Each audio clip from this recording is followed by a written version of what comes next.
Bíblias no livro do profeta Zacarias, capítulo 4.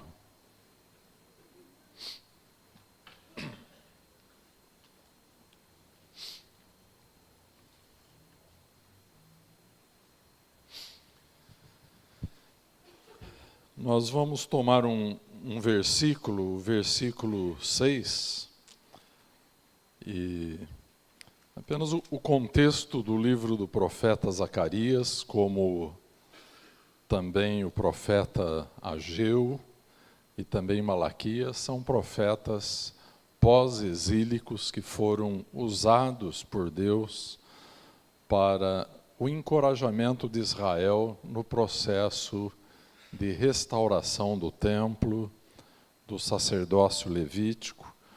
Portanto, estes homens ministraram em um período de profunda decadência, mas havia uma linha de esperança e eles foram usados por Deus para a restauração não somente do templo, mas também da espiritualidade e do sacerdócio. Então nós vamos ler o versículo 6, que diz assim: Prosseguiu ele e me disse: Esta é a palavra do Senhor a Zorobabel, não por força, nem por poder, mas pelo meu Espírito, diz o Senhor dos Exércitos. Vamos ler a segunda parte do versículo. Não por força, nem por poder, mas pelo meu Espírito, diz o Senhor dos Exércitos.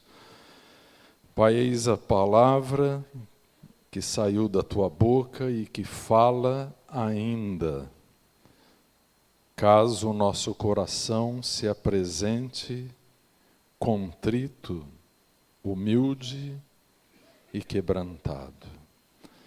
Nesta hora, Senhor, te pedimos perdão por toda a soberba, independência e autossuficiência do gênero humano, Senhor. Nos incluímos nesta confissão. E pedimos que Tu movas o Teu Espírito por meio da Tua palavra. Senhor, e faz do nosso coração um coração que Te ouve e que responda à Tua voz. Em nome do Senhor Jesus. Amém. Irmãos, o título desta mensagem nesta noite é o método divino.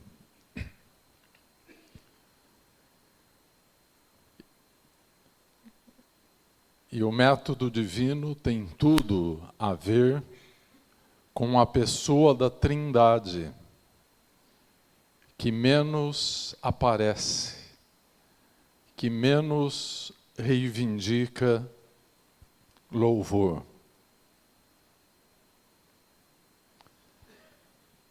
Eu me refiro ao Espírito Santo de Deus.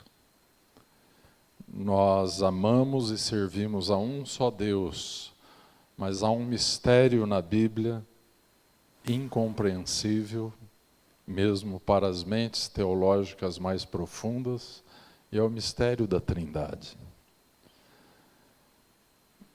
Se oramos para que algum plano do Pai se cumpra, nós precisamos orar em nome do Senhor Jesus. Jesus é o mediador da Trindade.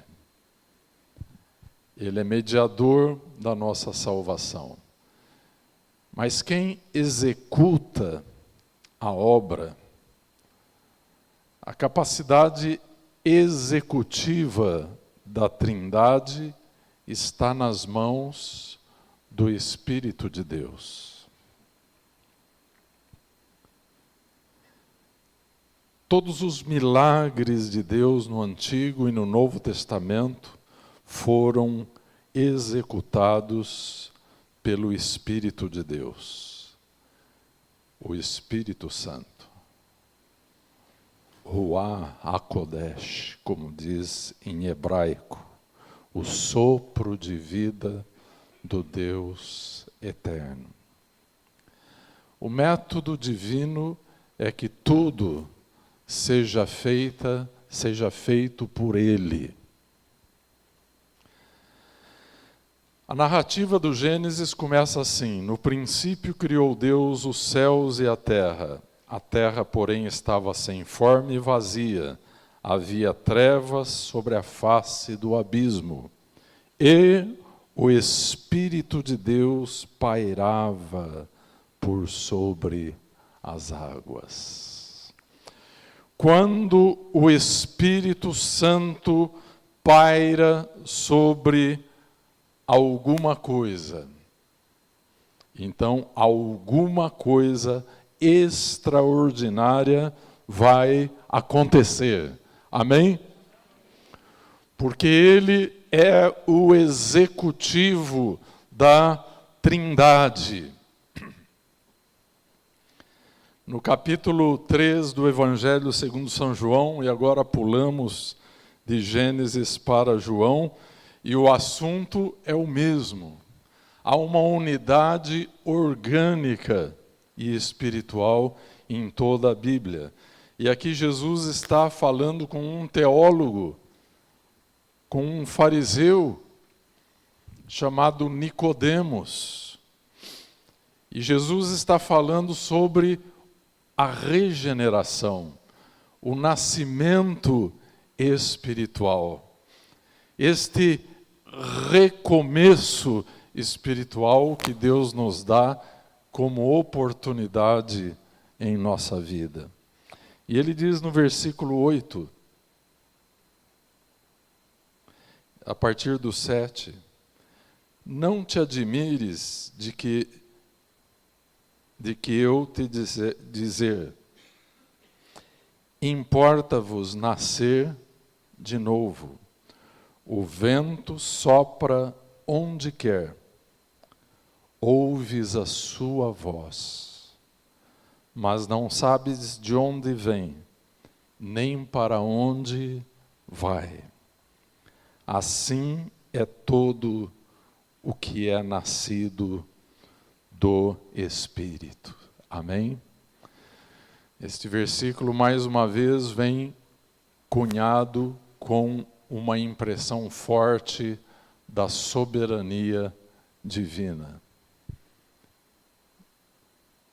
Deus decide quem, quando, como, sob que circunstâncias. Deus tem o controle absoluto de todas as coisas. Você já se apercebeu disso? Que a tua vida está nas mãos de um Deus amoroso, justo e soberano? Amém? Então, o método de Deus, como dizem Zacarias, não é pela força, não é pelo poder, mas é pelo Espírito, diz o Senhor dos Exércitos. Hoje nós encontramos a igreja usando muitos meios para tornar-se um sucesso, para tornar-se relevante na terra. Então usa-se as ideologias, usa-se a tecnologia, não é? Eu queria mostrar umas figuras que foram tiradas de um livro de um autor chamado Rubens Amorese, um livro em que ele trata da dissipação da glória do Senhor na igreja contemporânea. O nome do livro é Icabod, que é exatamente o nome de um neto do sacerdote Eli, quando a arca fora tomada pelos filisteus. Então, aqui nós temos uma representação da arca, uma estrutura simples que Noé construiu, e pelo que tudo indica na Bíblia, a arca foi levada pelo vento do Espírito até a cadeia de montanhas do Monte Ararat, na atual Turquia. E ali ela repousou, dando um novo começo à raça humana.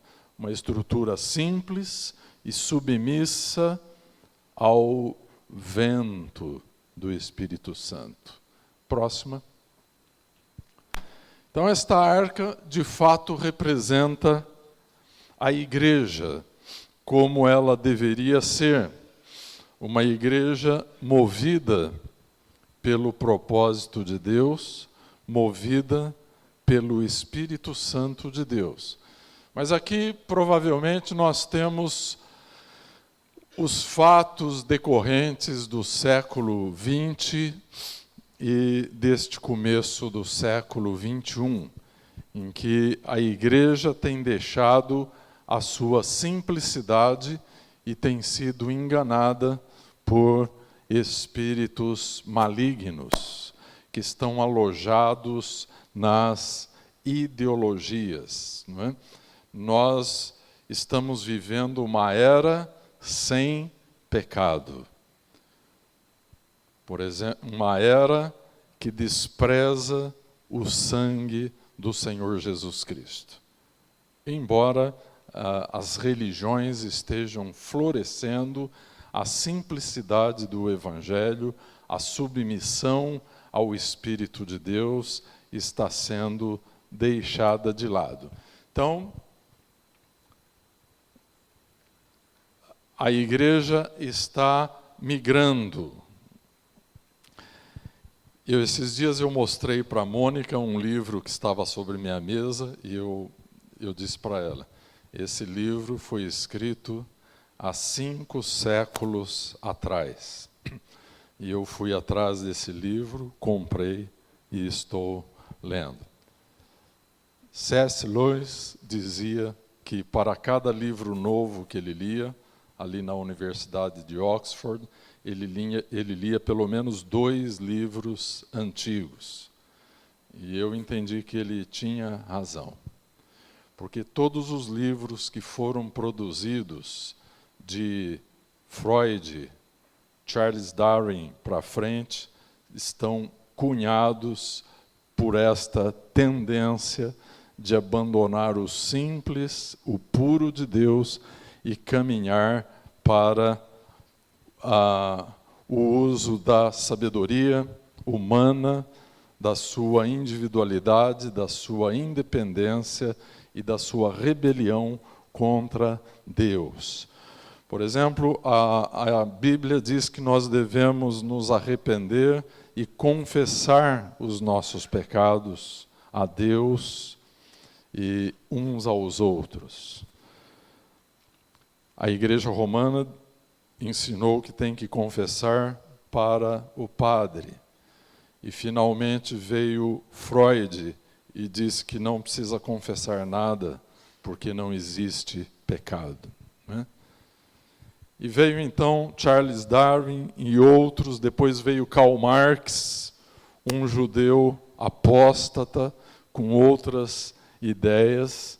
E aqui nós temos então a igreja migrando de sua submissão à palavra e ao Espírito Santo e buscando algo grandioso do pensamento e da ideologia humana. Próximo.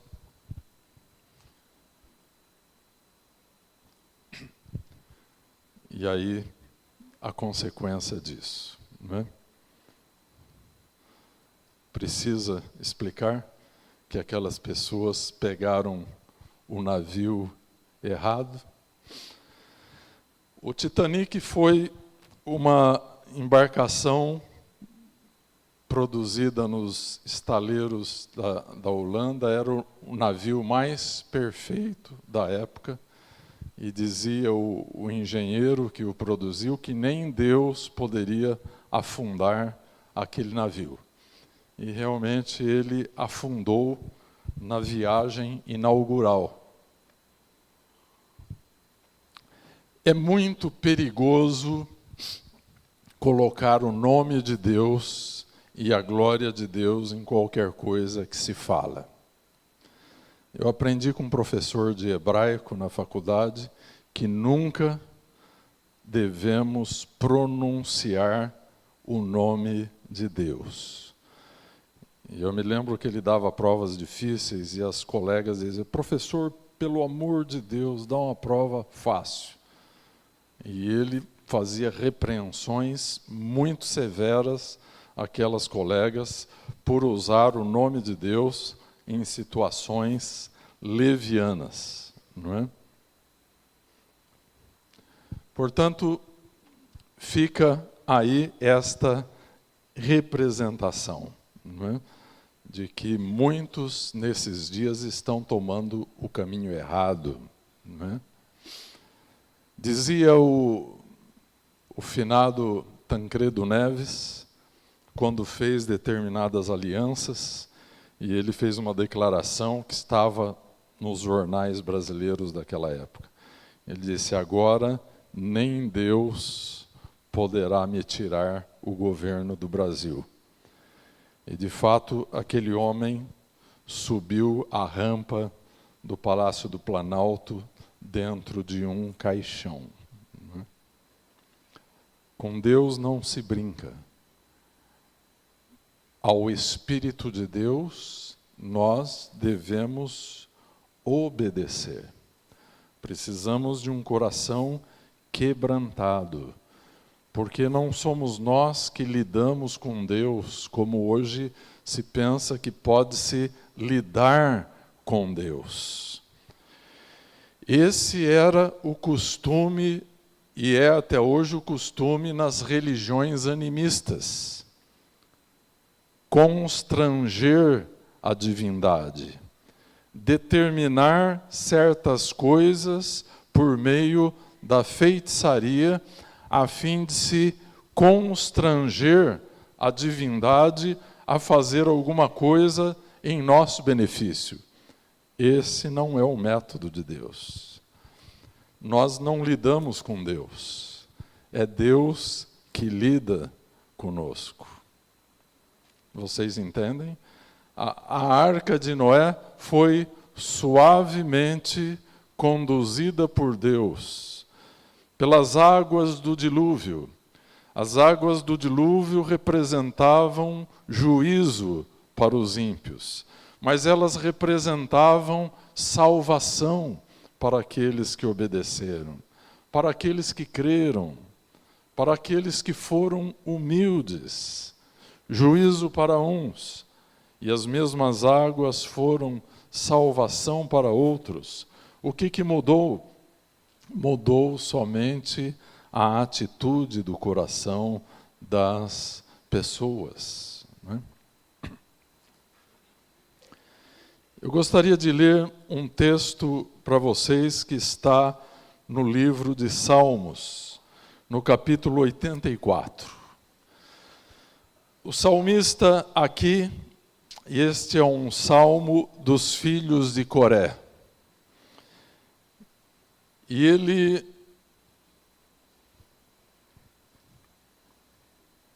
quem orou este salmo, porque salmos são orações cantadas, muitas vezes são orações proféticas, e quem fez esta oração não estava contente com o seu estado espiritual. E ele diz: restabelece-nos, ó Deus da nossa salvação, e retira de sobre nós a tua ira. Estarás para sempre irado contra nós? Prolongarás a tua ira por todas as gerações? Porventura não tornarás a vivificar-nos para que em ti se regozije o teu povo. Aqui é uma linda oração, é um desejo por avivamento, é um desejo por Zacarias, aquele texto de Zacarias que acabamos de ler com vocês, não por força, não por poder, mas pelo meu Espírito, diz o Senhor. Este filho de Coré chegou a compreender que sem o Espírito a sua arca não chegaria no Monte Ararat. E ele expressa aqui o mesmo sentimento que o profeta Abacuque expressou também. Há um sentimento da ira de Deus. Queridos irmãos e amigos, sempre que o Espírito do Senhor não está movendo a nossa vida, a nossa família, a nossa igreja, a nossa nação, fica uma impressão de que Deus está para sempre irado contra nós. A iniquidade vai cavando os seus abismos, e as gerações vão se passando sob a ira e sob o julgamento de Deus. Abacuque estava vivendo esta crise da carência do Espírito, a carência de avivamento. E ele diz: até quando, Senhor, clamarei eu e tu não me escutarás? Gritar-te-ei violência e não salvarás? Porque me mostras a iniquidade e me fazes ver a opressão? Pois a destruição e a violência estão diante de mim. Há contendas e litígio se suscita. Por esta causa a lei se afrouxa e a justiça nunca se manifesta. Porque o perverso cerca o justo. A justiça é torcida. Onde você está vendo isso acontecer diariamente? Se você ligar o telejornal, ou se você pegar a Folha de São Paulo, o Estadão, ou até mesmo o Imparcial, você vai ler, vai ouvir esta narrativa. E qual foi a oração que Abacuque fez? Tenho ouvido, ó Senhor, as tuas declarações e me sinto alarmado. Aviva a tua obra, ó Senhor. No decorrer dos anos e no decurso dos anos, faze-a conhecida. Na tua ira, lembra-te da misericórdia. Esta oração exemplar de Abacuque é a oração que nós, como uma nação intercessória, precisamos fazer pelo nosso país. Porque a tendência é a iniquidade ir se aprofundando. O abismo vai revelando a sua profundidade a cada dia. A história da raça humana nos mostra isso claramente, meus irmãos. A partir do momento que os seres humanos comeram aquele fruto da árvore do conhecimento do bem e do mal, um abismo se estabeleceu entre a razão e a revelação. Não são a mesma coisa. Quando o Espírito se move, estamos falando de revelação do propósito de Deus. E a revelação do propósito de Deus exige a nossa total submissão. Caso contrário, o abismo da iniquidade vai se aprofundando. Aqueles que gostam de história sabem que, por exemplo, Hitler foi um monstro assassino, mas ele foi precedido pelo Kaiser Guilherme II, que era um assassino também. De uma geração para outra, os alemães, que eram, em sua maioria, luteranos, nada fizeram do que os reformadores ensinaram. E a nação caminhou de Guilherme II para Adolf Hitler em poucas décadas. Os russos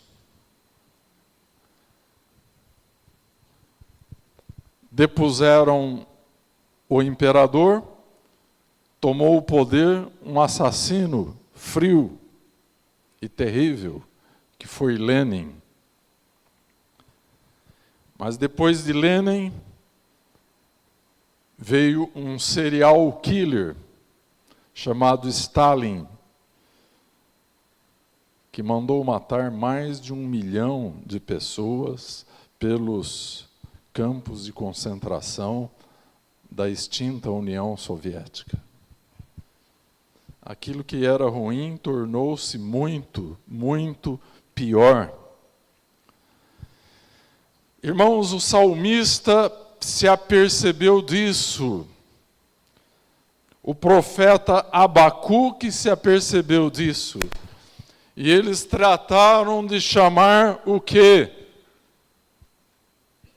A tecnologia, o conhecimento dos filósofos, dos teólogos? Não. Eles chamaram o vento. Eles clamaram por avivamento. Eles clamaram por vida. E para isso eles tiveram que se arrepender, às vezes de uma maneira profunda e amarga. Nós, brasileiros, estamos nesta mesma encruzilhada da história.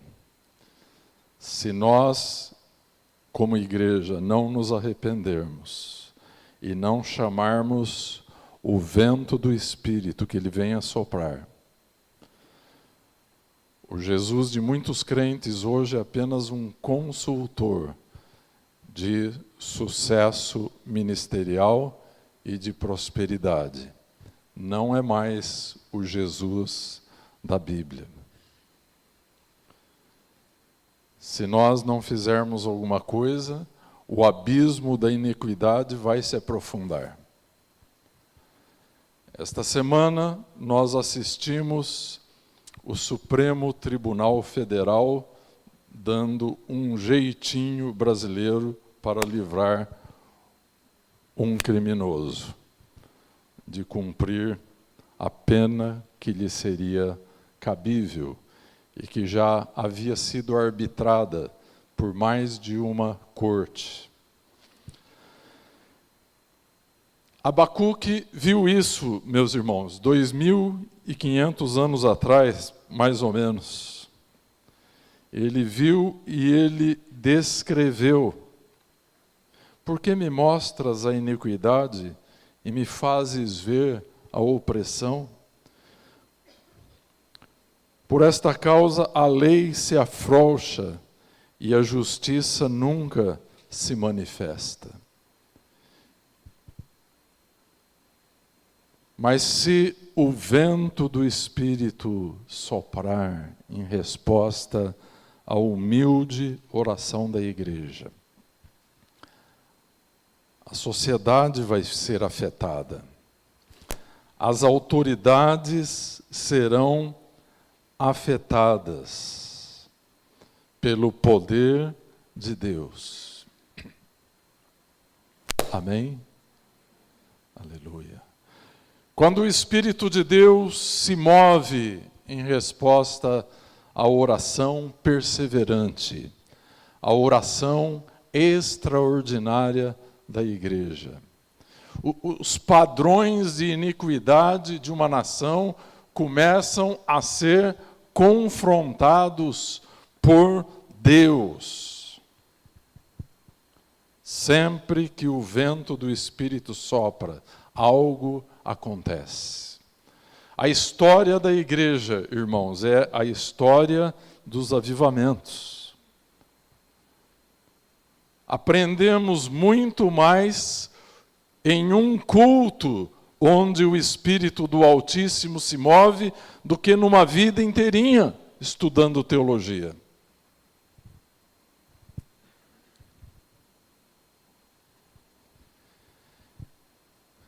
Avivamento, meus irmãos, é quando o Espírito do Senhor nosso Deus está de bem com a igreja. Amém? E quando Deus está de bem com a sua igreja, o reino cresce. Porque o fermento do reino de Deus está na igreja. Então, reavivamento é quando Deus dá vida novamente. É quando Deus desperta aqueles que estão dormindo.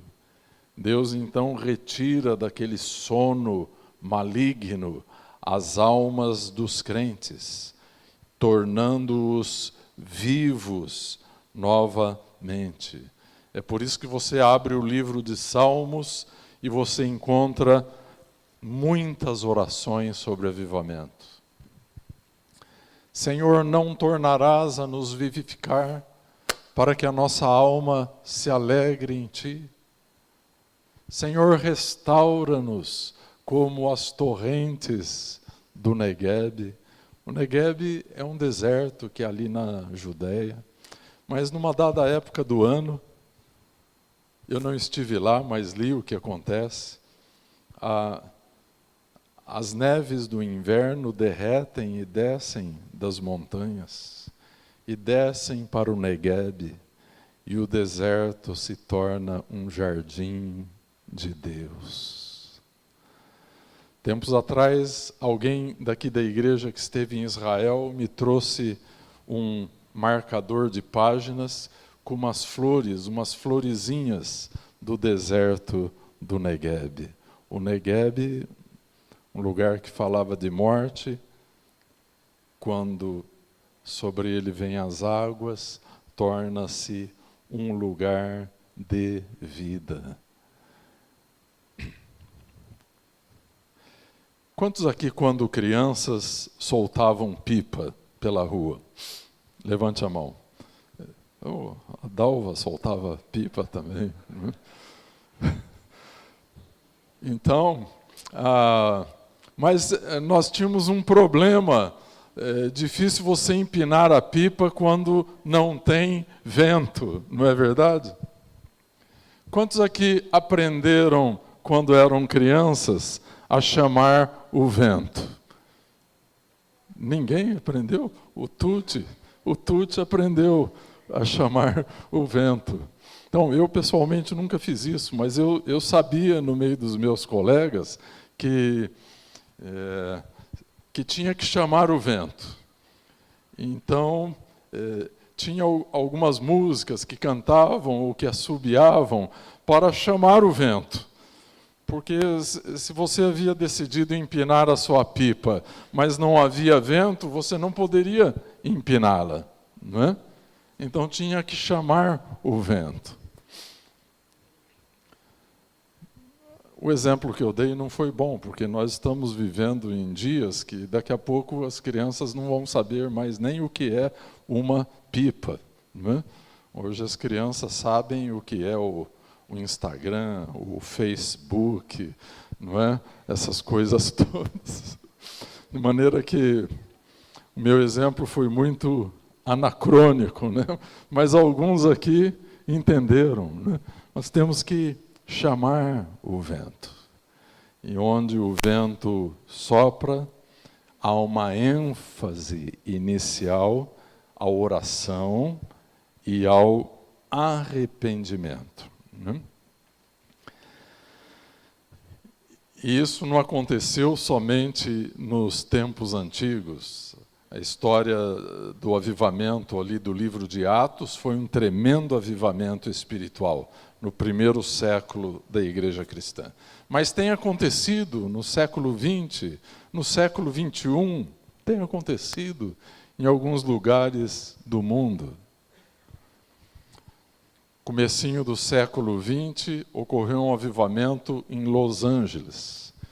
E os vizinhos viram um clarão que havia dentro da igreja e eles presumiram que estava pegando fogo.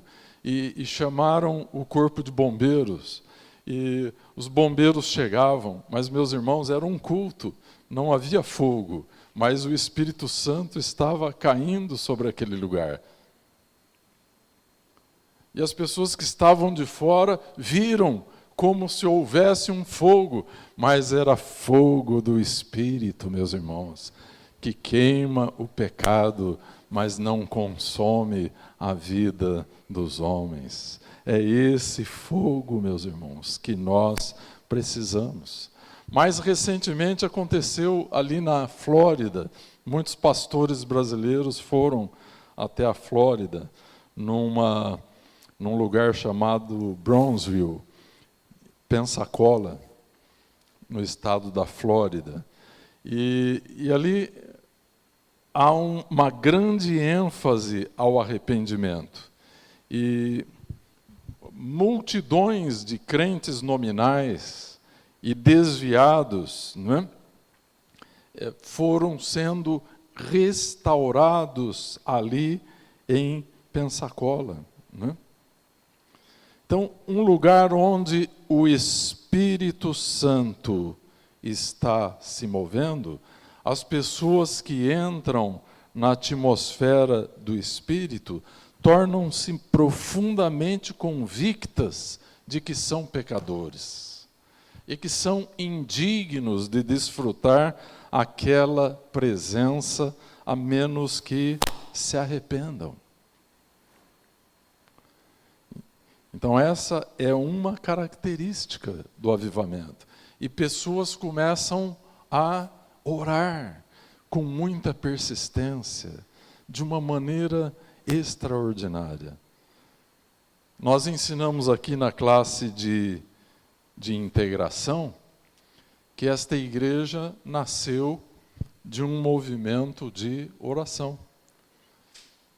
Nós não presumíamos a princípio que uma igreja seria formada e que muitas outras igrejas iam ser formadas e que fosse se espalhar para outros lugares. Não sabíamos até mesmo que essa história seria contada em diversos idiomas e em diversos lugares do mundo, não é? Mas começou como? Começou de um movimento de oração. Pessoas começaram a orar, entre aspas, começaram a chamar o vento. E o vento do Espírito soprou. E quando o vento do Espírito sopra, pessoas se arrependem.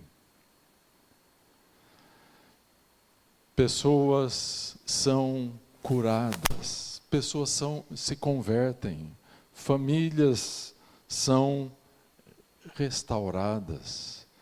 Jesus entra de novo em lares que já estavam apenas acostumados com coisas sagradas. Sabe, meus irmãos, muitos crentes, eles têm aquela mentalidade de usar. Usar foi aquele que tentou segurar a arca. Então, pessoas que tentam fazer alguma obra para melhorar a situação da igreja de Deus. E nada funciona. Nós mostramos aquela figura do livro do Rubens Amorese, né? Trocaram a simplicidade pela tecnologia. Tem pessoas que creem hoje que se nós usarmos todas as mídias que estão disponíveis, e que nós então faremos da igreja um sucesso, faremos da igreja uma instituição relevante no século XXI. Mas, meus irmãos, sem o Espírito Santo, nada vai acontecer, a não ser movimento. Deus não quer a igreja simplesmente ativa. Deus quer a sua igreja viva, primeiramente. Amém? Viva. Jesus diz, eu vim para que tenhais vida, e vida em abundância. Então nós precisamos resgatar aquilo que disse o salmista. Recebermos de Deus a alegria da salvação, o dom de nos alegrarmos novamente com o vento do Espírito Santo, de termos como o coração de uma criança que chama o vento, que deseja o Espírito Santo, que sonha com uma vida santa, meus irmãos. Sabe, meus irmãos, eu tenho saudades de quando eu me converti há 40 anos atrás. Não é, assim, mero saudosismo, mas aquele tempo, meus irmãos, não somente eu, mas os meus colegas, sabe que nós queríamos mesmo ser santos. Nós queríamos mesmo sermos usados por Deus. Eu me lembro, no começo desta igreja, nós tínhamos um companheiro de oração, que era o Eduardo, meu primo. E Eduardo estava cercado por uma família de ímpios. E eram ímpios mesmo. E ele, uma vez, nos ajoelhamos para orar e entramos pela madrugada afora orando, na casa de um pastor. E ele chorou tanto pela sua família, e ele chorou tanto, que num dado momento, meus irmãos, o lenço não era suficiente. E eu me lembro que a esposa do pastor, que hoje mora nos Estados Unidos, trouxe um pano grande, eu não sei se era uma toalha ou um lençol, mas era uma coisa muito exagerada para ele enxugar as lágrimas. A impressão que tínhamos, meus irmãos, que ele estava chorando assim de balde. E a esposa então do pastor tentou acudi-lo com um pano muito grande, porque ele estava molhando todo a poltrona do sofá da casa pastoral. Mas sabem o que aconteceu? A família inteirinha daquele jovem foi salva. O pai dele tornou-se um presbítero na igreja. O seu irmão, que era muito ímpio, tornou-se pastor. A sua irmã tornou-se pastora e esposa de pastor. Deus chacoalhou aquela família. Amém? Enquanto ele chorava, o Espírito de Deus se movia sobre a face das águas. E quando ele se move, algo vai acontecer. Amém? Diga para você mesmo, quando ele se move, algo vai acontecer. Pode custar, mas eu vou então perseverar em oração. Deus me dará uma capacidade extraordinária de perseverar em oração, de não desanimar. E Ele vai se mover, e coisas extraordinárias vão acontecer.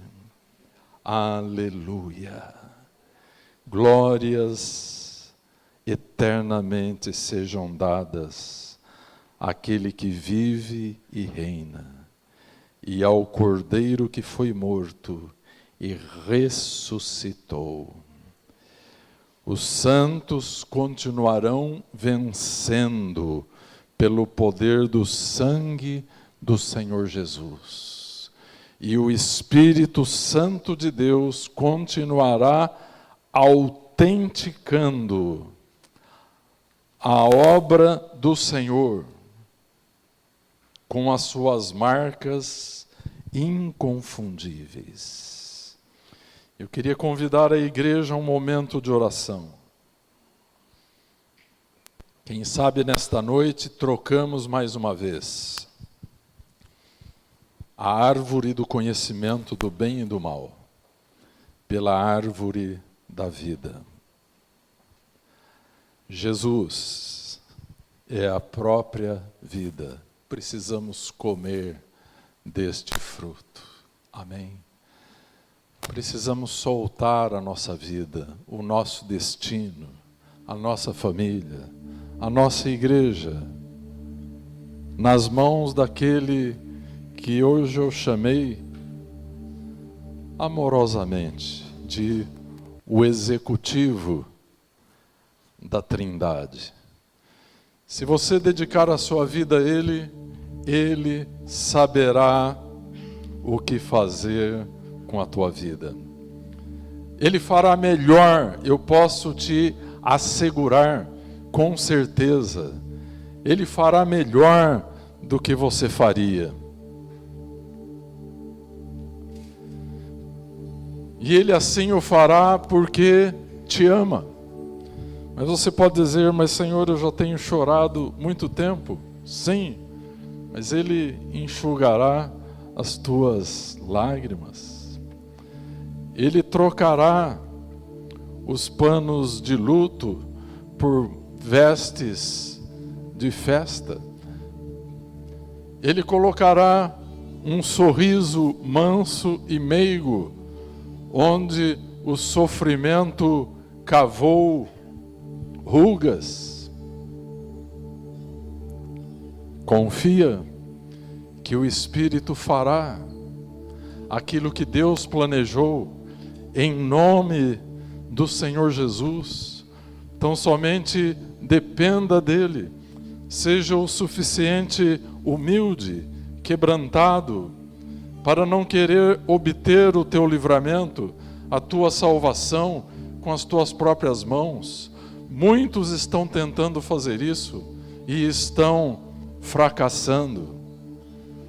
Deus não usa a força do homem. Entenda, quem usa a força do homem é o diabo. Deus usa a tua fraqueza. Deus usa a tua submissão, a tua humilhação.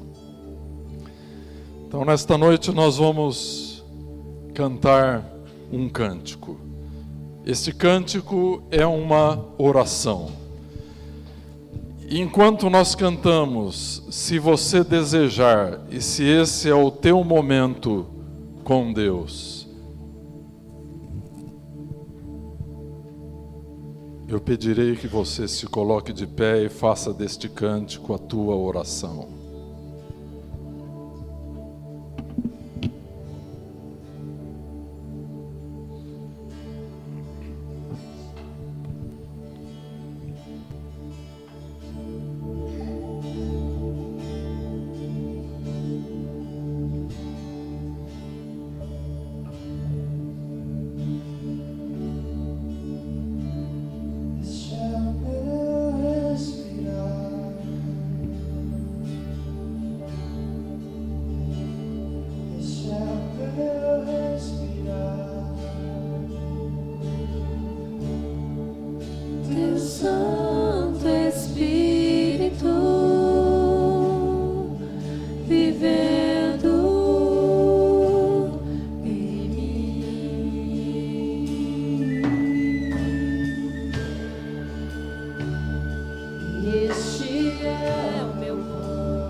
Este é o meu respirar,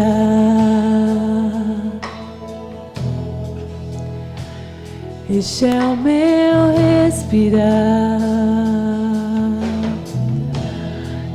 Teu Santo Espírito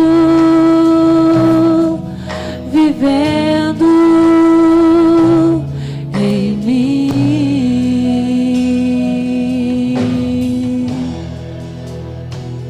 E este é o meu pão,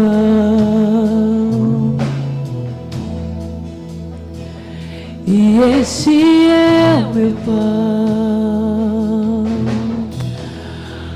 Tua vontade feita em mim, e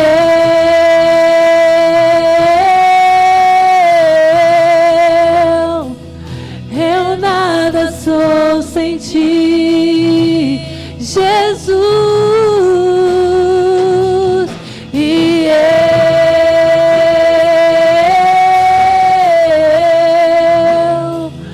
perdido estou sem ti,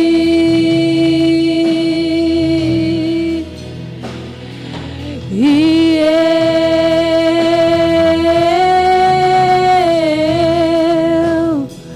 eu nada sou sem ti, nada, e Trazemos, Pai, o Brasil para dentro desta oração. O Brasil nada é sem ti. As nossas autoridades nada são sem ti, Senhor. Sem ti perecemos, Pai. Traga-nos, ó Pai, uma atmosfera de arrependimento, de quebrantamento. Nos arrependemos por identificação com os pecados da tua igreja, de cada família, Senhor. Tem compaixão. Chamamos o vento do teu Espírito Santo, que venha, Senhor, sobre esta nação. Vem sobre a igreja, aleluia. Igreja do Senhor, clama, levante as mãos, diga ao Senhor: Pai, em nome de Jesus, manda o teu executivo, o executivo da Trindade, o teu Espírito Santo, aleluia. Glória ao Senhor Jesus Cristo. Nós te prometemos que daremos a ti toda a honra, toda a glória. Nenhum nome de homem, nenhum nome de igreja subirá mais alto do que o nome de teu Filho amado Jesus Cristo. Vem, vento de Deus, denuncia o pecado, exalta a justiça, concede-nos o dom do arrependimento, o dom das lágrimas, ó Pai. Perdoa os olhos secos, o coração indiferente da tua igreja. Não temos nada a ver com a árvore do conhecimento do bem e do mal. Dá-nos de comer o fruto da vida, o maná celestial.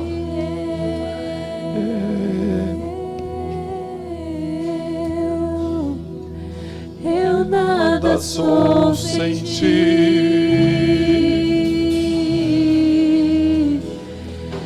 e eu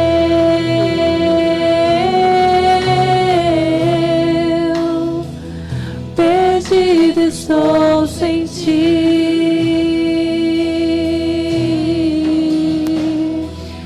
e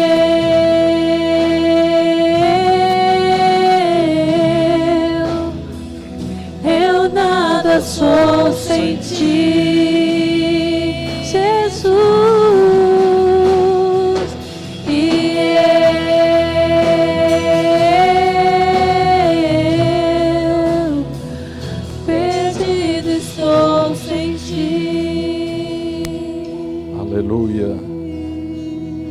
Você deseja ser íntimo do Senhor, tão íntimo quanto a tua própria respiração, como o pulsar do teu coração, de tua própria vida.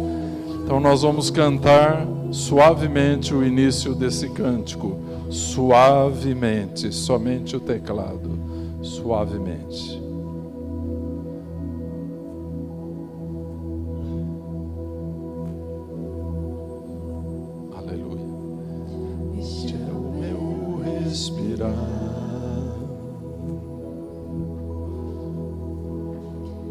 Este é o meu respirar, o Espírito de Deus, Teu Santo Espírito, vivendo em mim.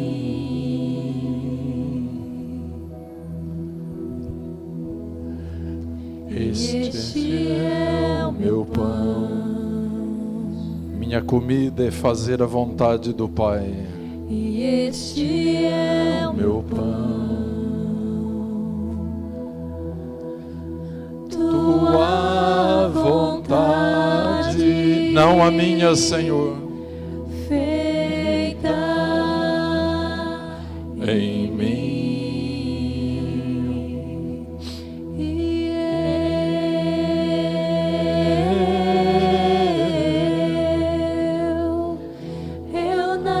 Sou sem ti. Tu és tudo em mim.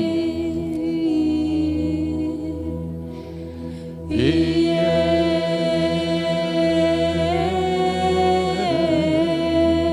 eu perdido estou sem ti. Obrigado, Senhor, pela tua presença, Senhor. Perdido estou sem ti.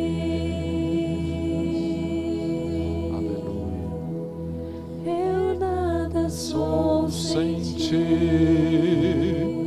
aleluia, Senhor, nada somos sem o teu Espírito, sem o nome de Jesus, sem o plano e propósito eterno do Pai. Senhor, queremos nos encontrar novamente com o teu plano, com o teu propósito, com o desafio de uma vida santa, uma vida separada. Senhor, nós não queremos pegar aquela escadinha da figura, abandonando o simples pelo complexo. Ó Senhor, passa a tua mão saradora, arranca de nós todo espírito e mentalidade complexa deste século mau e perdido. Dá-nos um coração simples. Como disse aquele teu servo, simplicidade é desejar uma só coisa. E nós desejamos a Jesus, desejamos ao Senhor Jesus Cristo como absoluto Senhor de nossa vida e de nosso destino. E que a graça do Senhor Jesus Cristo e o amor de Deus Pai